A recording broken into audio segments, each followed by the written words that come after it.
नमो भगवते वासुदेवाय। भक्तों, आज हम एक ऐसे विषय पर चर्चा करने जा रहे हैं जो अत्यंत गहरा है, जो जीवन और मृत्यु के बीच की उस सूक्ष्म रेखा को स्पर्श करता है, जहां शब्द भी ठिठक जाते हैं, जहां मन भी कुछ पल के लिए मौन हो जाता है।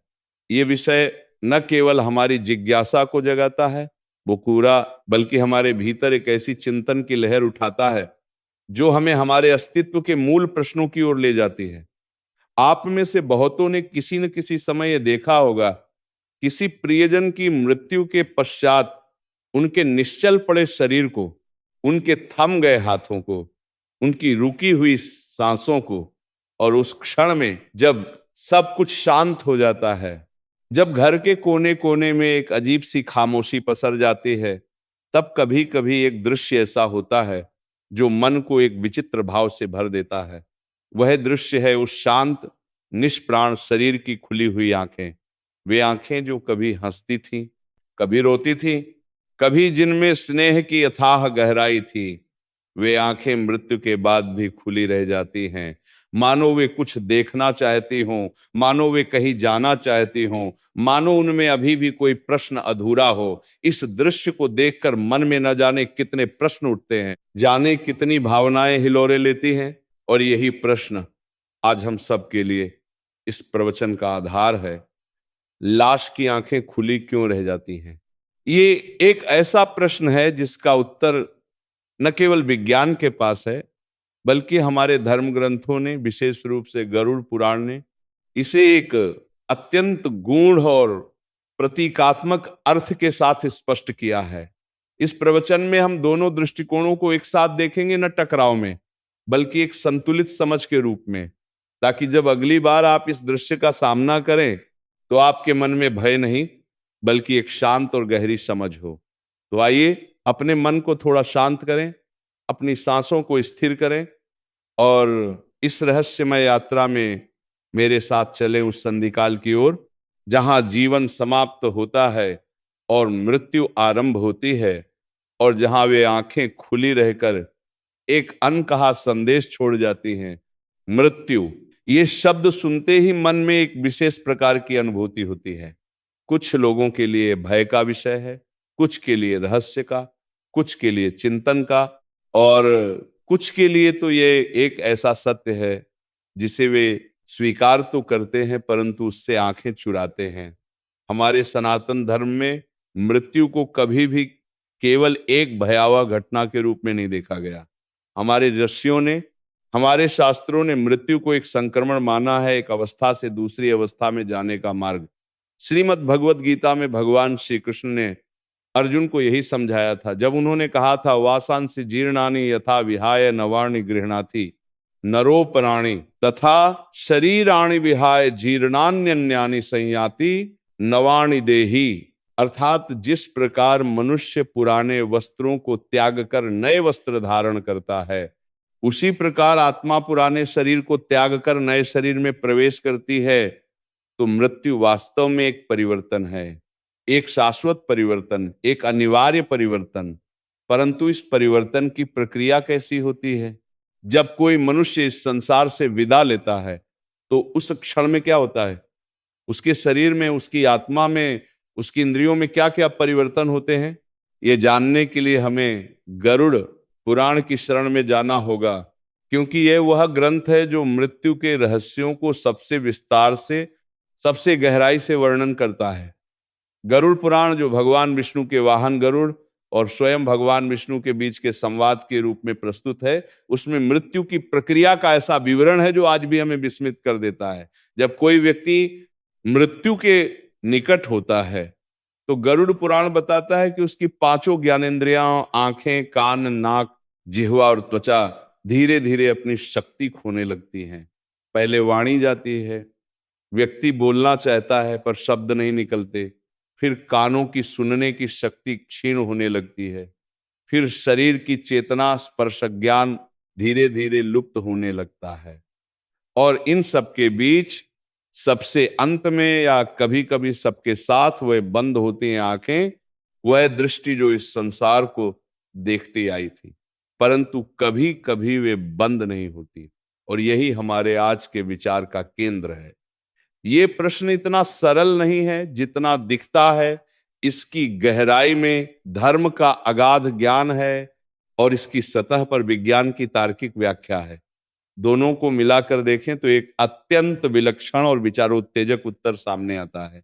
आइए सबसे पहले हम ये समझने की कोशिश करें कि गरुड़ पुराण में मृत्यु के समय शरीर और आत्मा के बीच जो संबंध होता है उसका वर्णन किस प्रकार किया गया है।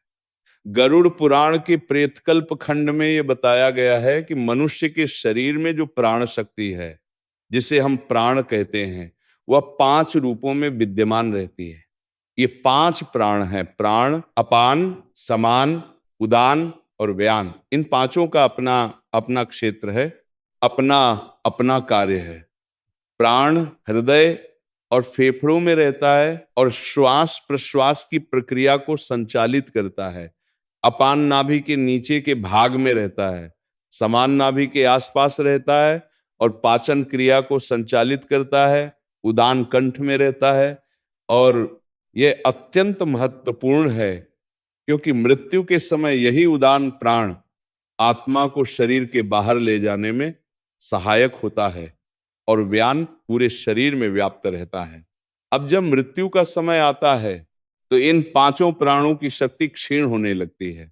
सबसे पहले व्यान कमजोर होता है और शरीर के अंगों में शिथिलता आने लगती है। फिर समान की शक्ति जाती है और शरीर की पाचन व ऊर्जा प्रक्रियाएं रुक जाती हैं।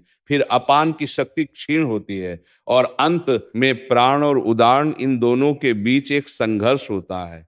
मृत्यु के अंतिम क्षणों में आत्मा इस शरीर से किस द्वार से निकलेगी, ये इस संघर्ष और व्यक्ति के पूरे जीवन के कर्मों पर निर्भर करता है।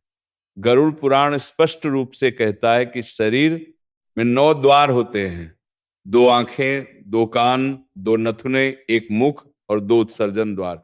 आत्मा इन्हीं में से किसी एक द्वार से बाहर निकलती है और इस निकलने का मार्ग व्यक्ति के कर्मों, उसकी भावनाओं, उसकी इच्छाओं और उसके अंतिम समय के विचारों पर निर्भर करता है।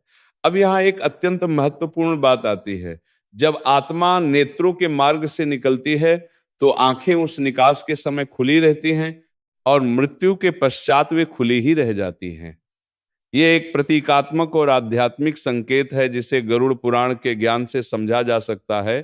परंतु इससे पहले हमें यह भी जानना होगा कि नेत्रों और आत्मा का संबंध हमारे शास्त्रों में किस प्रकार वर्णित है, क्योंकि यही वह आधार है जिस पर इस प्रश्न का उत्तर टिका हुआ है।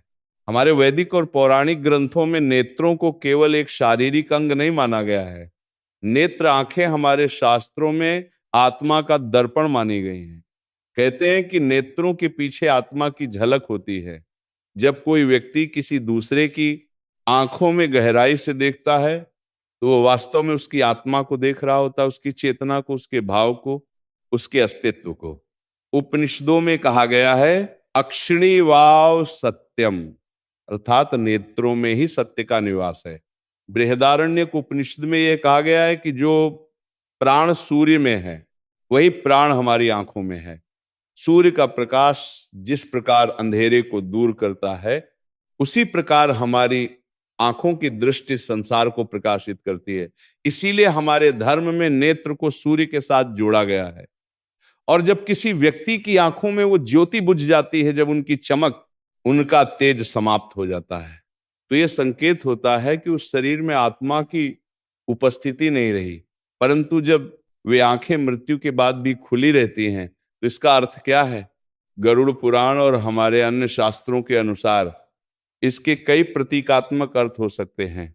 पहला और सबसे प्रमुख अर्थ यह है कि जब आत्मा नेत्रों के मार्ग से शरीर छोड़ती है तो उस निकास के समय नेत्र खुले रह जाते हैं। जिस प्रकार जब कोई घर से बाहर जाता है और दरवाजा खुला छोड़ देता है, उसी प्रकार आत्मा नेत्र द्वार से बाहर निकलकर उन्हें खुला छोड़ देती है। ये एक अत्यंत सुंदर और गहरी प्रतीकात्मकता है। दूसरा अर्थ जो और भी गहरा है वो है अधूरी दृष्टि का, अधूरे अनुभव का। गरुड़ पुराण में यह कहा गया है कि जिस व्यक्ति के मन में मृत्यु के समय तीव्र इच्छाएं, मोह, आसक्ति या अपूर्ण कामनाएं होती हैं, उनकी आत्मा शरीर से पूरी तरह मुक्त नहीं हो पाती। वह इस संसार को, अपने प्रियजनों को, अपनी इच्छाओं को एक बार और देखना चाहती है, और ये इच्छा, ये अंतिम लालसा आंखों को खुला रखती है। ये उस आत्मा की अंतिम अभिव्यक्ति है जो अभी भी इस संसार से कुछ और जोड़ना चाहती है, कुछ और देखना चाहती है, कुछ और जीना चाहती है। तीसरा अर्थ जो अत्यंत गूढ़ है वो ये है कि हमारे शास्त्रों में आंखों को चेतना का केंद्र माना गया है। जब चेतना शरीर में होती है तब आंखें विभिन्न अवस्थाओं में बंद खुली होती हैं, परंतु जब चेतना शरीर को पूरी तरह छोड़ देती है, उस संक्रमणकालीन क्षण में नेत्र एक विशेष अवस्था में स्थिर हो जाते हैं। ये वह क्षण है जब न तो जीवन है और न ही पूर्ण मृत्यु। ये वह मध्यावस्था है जिसे शास्त्रों में संधिकाल कहा गया है। इस संधिकाल में शरीर की सभी इंद्रियां एक विशेष स्थिति में स्थिर हो जाती हैं, और आंखें यदि उस क्षण खुली थीं तो वे खुली ही रह जाती हैं। अब हम गरुड़ पुराण के उस वर्णन की ओर चलते हैं जो मृत्यु की प्रक्रिया को सबसे विस्तार से समझाता है। गरुड़ पुराण में यमराज के दूतों का वर्णन है। यमदूत जो मृत्यु के समय व्यक्ति की आत्मा को लेने आते हैं, यह वर्णन प्रतीकात्मक है। यमदूत वास्तव में वे शक्तियां हैं जो आत्मा को शरीर से मुक्त करने की प्रक्रिया में सहायक होती हैं। जब यमदूत आत्मा को ले जाने आते हैं तो गरुड़ पुराण कहता है कि वह व्यक्ति एक अत्यंत विचित्र अवस्था में होता है। उसे अपने परिजन दिखते हैं, उनकी आवाजें सुनाई देती हैं, परंतु वह न तो उन्हें छू सकता है और न ही उनसे बात कर सकता है। यह अवस्था अत्यंत पीड़ादायक होती है, और इसी अवस्था में जब वह व्यक्ति अपने प्रियजनों को देखना चाहता है, जब वह इस संसार को एक बार और निहारना चाहता है, तब उसकी आंखें पूरी तरह खुली हो जाती हैं। ये उस आत्मा की अंतिम दृष्टि है इस संसार की, इस शरीर की, इन प्रियजनों की, और यही अंतिम दृष्टि उन आंखों में स्थिर हो जाती है। गरुड़ पुराण में एक और अत्यंत महत्वपूर्ण बात कही गई है जो इस विषय से सीधे जुड़ती है। वह यह कि व्यक्ति के अंतिम विचार, उसके अंतिम भाव और उसकी अंतिम दृष्टि, ये तीनों मिलकर उसकी अगली योनि और अगले जन्म को निर्धारित करने में महत्वपूर्ण भूमिका निभाते हैं। महाभारत में ये कथा प्रसिद्ध है कि महाराज भरत ने अपने अंतिम क्षणों में एक हिरण को देखा था, और उनकी अंतिम दृष्टि उसी हिरण पर टिकी रही। परिणाम स्वरूप उन्हें अगले जन्म में हिरण बनना पड़ा।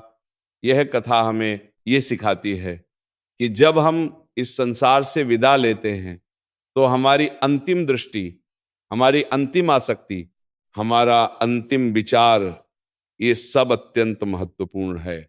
और इसीलिए हमारे शास्त्रों में ये परंपरा है कि मरणासन्न व्यक्ति के सामने भगवान की मूर्ति रखी जाए, उन्हें भगवान का नाम सुनाया जाए, गंगा जल पिलाया जाए, ताकि उनकी अंतिम दृष्टि और अंतिम विचार भगवान में स्थिर हों।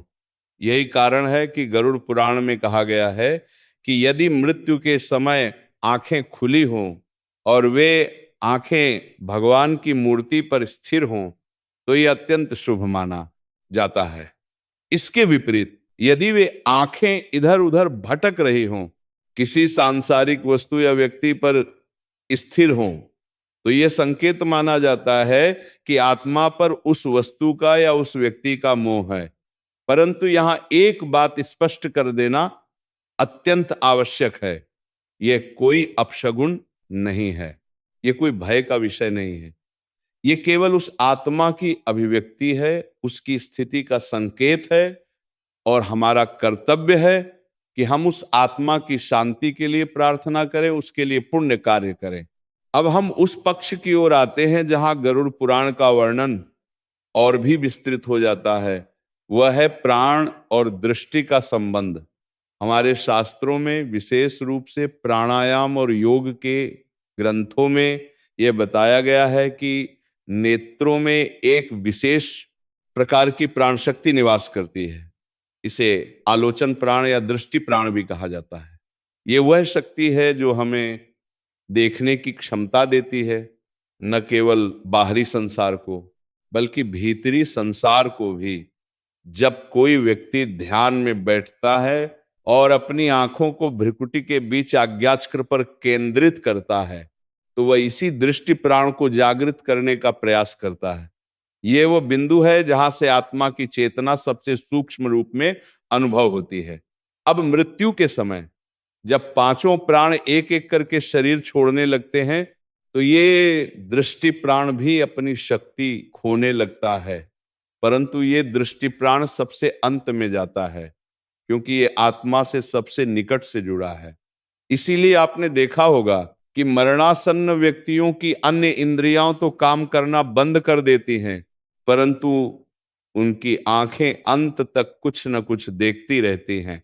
और जब ये दृष्टि प्राण भी शरीर छोड़ता है, जब आत्मा का अंतिम संबंध इस शरीर से टूटता है, तो वह टूटन नेत्रों के माध्यम से होती है। यही कारण है कि नेत्र उस अंतिम क्षण में विशेष रूप से खुले या अर्ध खुले रहते हैं। यह वह क्षण है जब दृष्टि और आत्मा का शाश्वत साथ समाप्त होता है, और उस क्षण की स्मृति, वह अंतिम दृश्य जो उन आंखों ने देखा, वह उनमें स्थिर हो जाती है। इसे एक और कोण से देखें। हमारे शास्त्रों में तृतीय नेत्र की अवधारणा है भगवान शिव का तीसरा नेत्र, जो ज्ञान, विवेक और अतीन्द्रिय दृष्टि का प्रतीक है। यह तीसरा नेत्र भ्रुकुटी के बीच स्थित माना जाता है। जब कोई सिद्ध पुरुष, कोई महात्मा, कोई जिसने जीवन भर साधना की हो, जब वे प्राण त्यागते हैं, तो कहते हैं कि उनकी चेतना इस तीसरे नेत्र से ऊपर उठती है, ब्रह्मरंध्र की ओर जाती है। ऐसे महान आत्माओं की मृत्यु के समय उनकी आंखें ऊपर की ओर उठी दिखती हैं, और इसे अत्यंत शुभ माना जाता है। इसका अर्थ है कि वह आत्मा उच्च गति को प्राप्त हुई है, परंतु सामान्य मनुष्यों में, जिन्होंने साधना नहीं की, जिनका मन मृत्यु के समय इधर उधर भटक रहा था, उनकी आंखें खुली रहती हैं और वे किसी सांसारिक दिशा में स्थिर दिखती हैं। ये उनकी अधूरी यात्रा का, उनके अनुत्तरित प्रश्नों का, उनके अपूर्ण स्नेह का प्रतीक है। और इसीलिए हमारे यहाँ परंपरा है कि मृत्यु के तुरंत बाद परिजन उनकी आंखें बंद करते हैं। यह केवल एक शारीरिक क्रिया नहीं है, यह एक धार्मिक अनुष्ठान है, जिसका अर्थ है कि हम उस आत्मा को इस संसार की अंतिम दृष्टि से मुक्त करते हैं, उसे आगे की यात्रा के लिए विदा देते हैं। अब हम विज्ञान के दृष्टिकोण की ओर आते हैं, और यहां मैं आपसे एक बात कहना चाहता हूं। विज्ञान और धर्म दो शत्रु नहीं हैं, वे दो भिन्न भाषाएं हैं जो एक ही सत्य को अलग अलग तरीकों से समझाने की कोशिश करती हैं। जहां धर्म आत्मा की भाषा में बोलता है, वहां विज्ञान शरीर की भाषा में। और जब हम दोनों को एक साथ सुनते हैं, तो एक अत्यंत संपूर्ण और सुंदर चित्र उभरता है। तो चिकित्सा विज्ञान क्या कहता है इस विषय में? मृत्यु के पश्चात आंखें खुली रह जाने की घटना को चिकित्सा विज्ञान में लेगोप्थेल्मोस लगोप्थल्मोस कहा जाता है। ये ग्रीक शब्दों से बना है, जिसका अर्थ है खरगोश की आंखें, क्योंकि खरगोश अपनी आंखें पूरी तरह बंद करके नहीं सोते।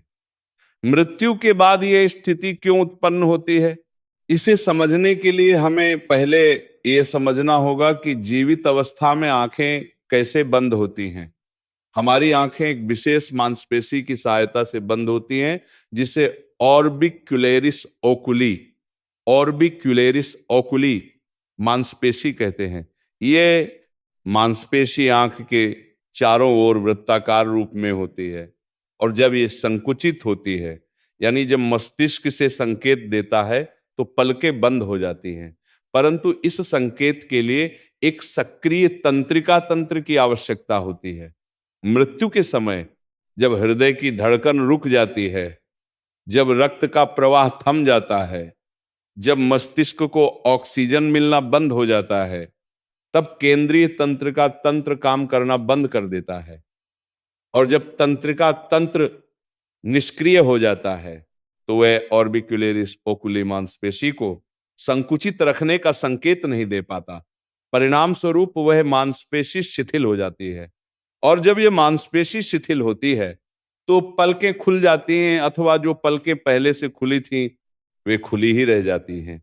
ये पूरी प्रक्रिया उसी प्रकार है जैसे किसी स्प्रिंग से जुड़े दरवाजे से स्प्रिंग की शक्ति हटा दी जाए, दरवाजा खुला रह जाएगा।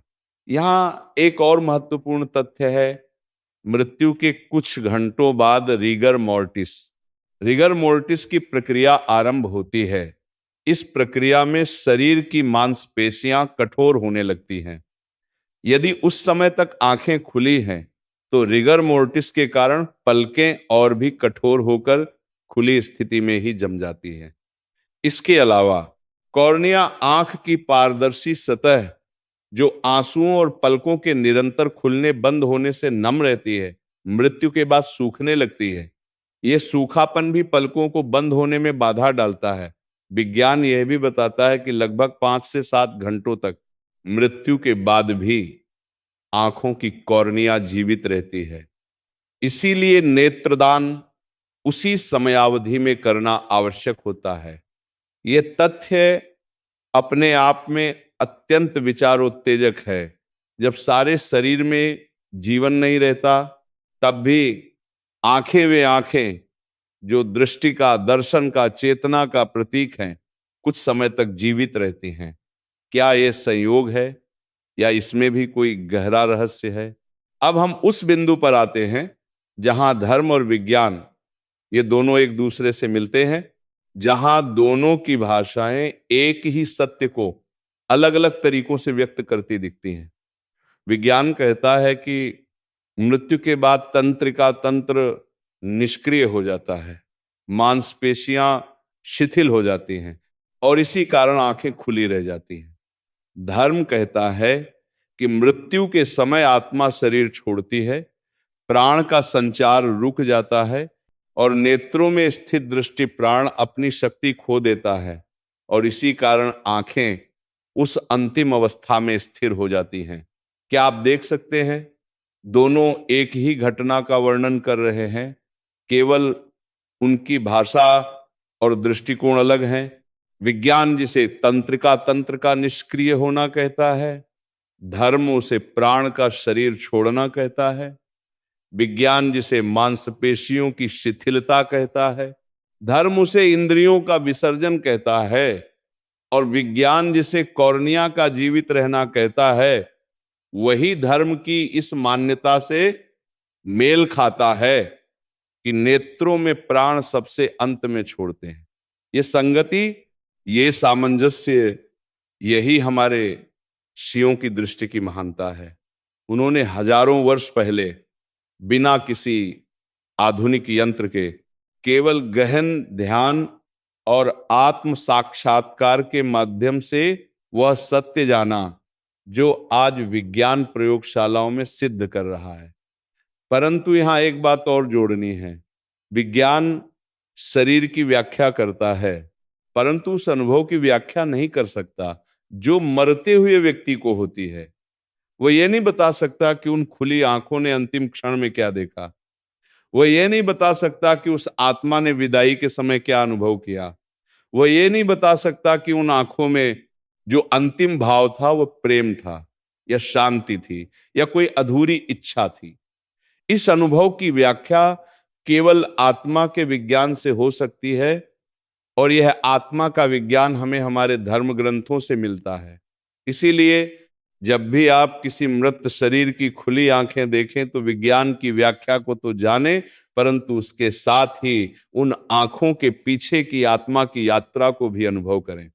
उस आत्मा के लिए एक क्षण मौन रहें, उसके लिए प्रार्थना करें, उसकी शांति की कामना करें, क्योंकि वह आत्मा अभी अभी एक महाप्रयाण पर निकली है और हमारी प्रार्थनाएं, हमारा स्नेह उसके उस मार्ग को थोड़ा सुगम बना सकते हैं।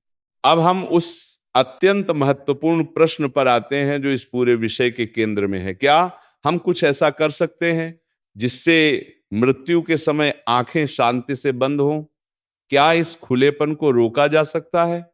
और इससे भी गहरा प्रश्न, क्या हम अपने जीवन को इस प्रकार जी सकते हैं कि जब हमारी मृत्यु का समय आए तो हमारी आंखें शांति और संतोष के साथ बंद हों?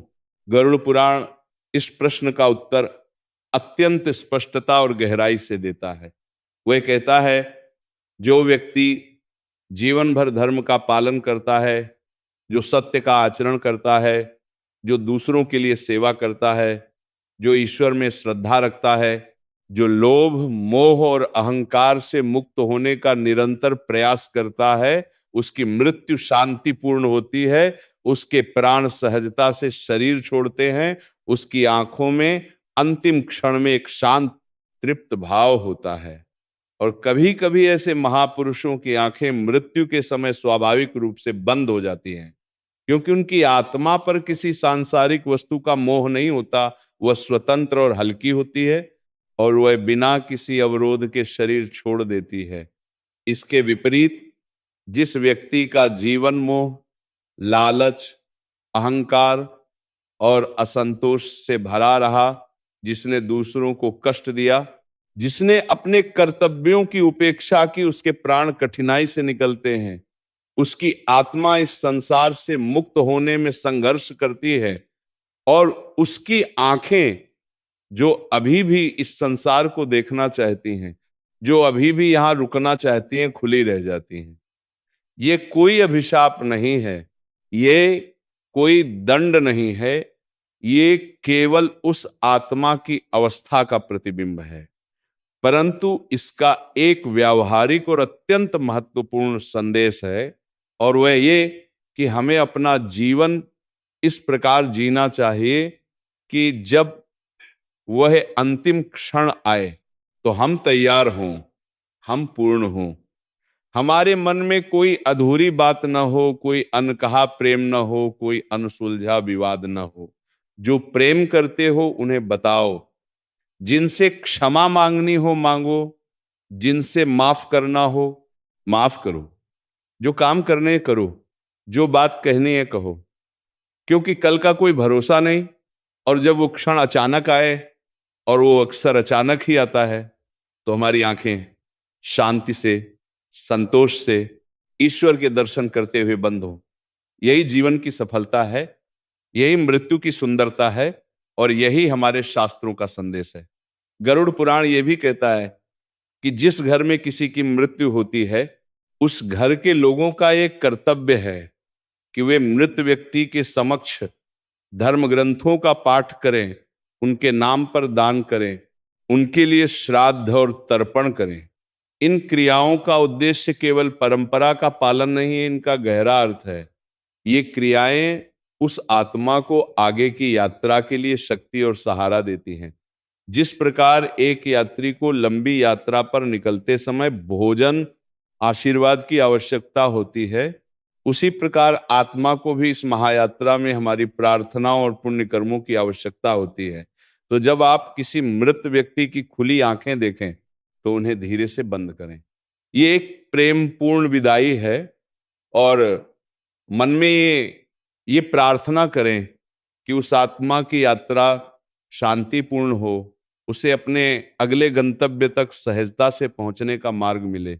मित्रों, इस पूरे प्रवचन में हमने एक ऐसे प्रश्न की गहराई में उतरने का प्रयास किया जो पहली नजर में साधारण लग सकता है, परंतु जिसकी जड़ें जीवन और मृत्यु के सबसे गहरे सत्यों में धंसी हुई हैं। लाश की आंखें खुली क्यों रह जाती हैं? ये प्रश्न वास्तव में केवल एक शारीरिक या वैज्ञानिक जिज्ञासा नहीं है, ये एक दार्शनिक, आध्यात्मिक और मानवीय प्रश्न है जो हमें हमारे अपने जीवन की ओर मोड़ता है। गरुड़ पुराण के ज्ञान ने हमें बताया कि आत्मा नेत्रों के मार्ग से शरीर छोड़ सकती है, और जब ऐसा होता है तो वे नेत्र उस अंतिम प्रस्थान की स्मृति को लेकर खुले रह जाते हैं। हमने जाना कि दृष्टि और प्राण का एक अटूट संबंध है, और मृत्यु के समय इस संबंध का विच्छेद ही उन खुली आंखों का कारण बनता है। हमने यह भी जाना कि अधूरी इच्छाएं, अपूर्ण मोह और सांसारिक आसक्ति ये आत्मा को एक विशेष प्रकार की स्थिति में छोड़ देती हैं, जिसकी अभिव्यक्ति उन खुली आंखों में होती है। और विज्ञान ने हमें बताया कि शरीर के स्तर पर तंत्र के निष्क्रिय होने से, मांसपेशियों की शिथिल होने से और कॉर्निया के सूखने से यह घटना घटित होती है। दोनों दृष्टिकोण एक दूसरे के विरोधी नहीं है, वे एक दूसरे के पूरक हैं। और इन दोनों को मिलाकर जो समझ बनती है वह हमें एक अत्यंत महत्वपूर्ण जीवन दर्शन की ओर ले जाती है। वह यह है कि मृत्यु अंत नहीं है, वह एक नई यात्रा का आरंभ है। और वह यात्रा कैसी होगी ये हमारे जीवन पर निर्भर करता है, हमारे कर्मों पर, हमारे विचारों पर, हमारे प्रेम पर, हमारी श्रद्धा पर। वे आंखें जो मृत्यु के बाद खुली रहती हैं वे हमें एक संदेश देती हैं। वे कहती हैं जब तक जीवन है आंखें खुली रखो, देखो इस संसार की सुंदरता को, देखो अपने प्रियजनों के चेहरों को, देखो ईश्वर की सृष्टि को, देखो अपने भीतर को, क्योंकि एक दिन ये आंखें बंद हो जाएंगी और तब जो देखना रह जाएगा वह देखना संभव नहीं होगा। इसीलिए आज इस प्रवचन के अंत में मेरी आप सबसे यही विनम्र प्रार्थना है, अपनी आंखें खुली रखें। न केवल शरीर की आंखें बल्कि मन की आंखें भी, आत्मा की आंखें भी। इस जीवन को पूरी जागरूकता से, पूरी उपस्थिति से, पूरे प्रेम से जिएं। जो कल करना है आज करें, जो आज कहना है अभी कहें, क्योंकि कल की कोई गारंटी नहीं है। और जब वह अंतिम क्षण आए, जब वह यात्री इस दुनिया के द्वार से उस अनंत की ओर प्रस्थान करे, तो उसकी आंखें एक गहरी तृप्ति और शांति के साथ बंद हों। जैसे कोई थका हुआ यात्री एक लंबी और संपूर्ण यात्रा के बाद विश्राम लेता है, जैसे कोई दीपक अपना काम पूरा करके शांति से बुझ जाता है, जैसे कोई फूल अपनी सारी सुगंध इस संसार को देकर मुस्कुराते हुए झर जाता है। यही है जीवन की पूर्णता, यही है मृत्यु की सुंदरता, और यही है उन खुली आंखों का संदेश जो हमें हर बार याद दिलाती है कि हम भी एक दिन यहां से जाएंगे। तो आज और अभी इस क्षण में जिए, पूरी तरह जिए, प्रेम से जिए, धर्म से जिए, श्रद्धा से जिए, ताकि जब वह दिन आए तो हमारी आंखों में कोई अफसोस ना हो, कोई अधूरी इच्छा ना हो, बस एक शांत, गहरी और पूर्ण मुस्कान हो। शांति, शांति, शांति।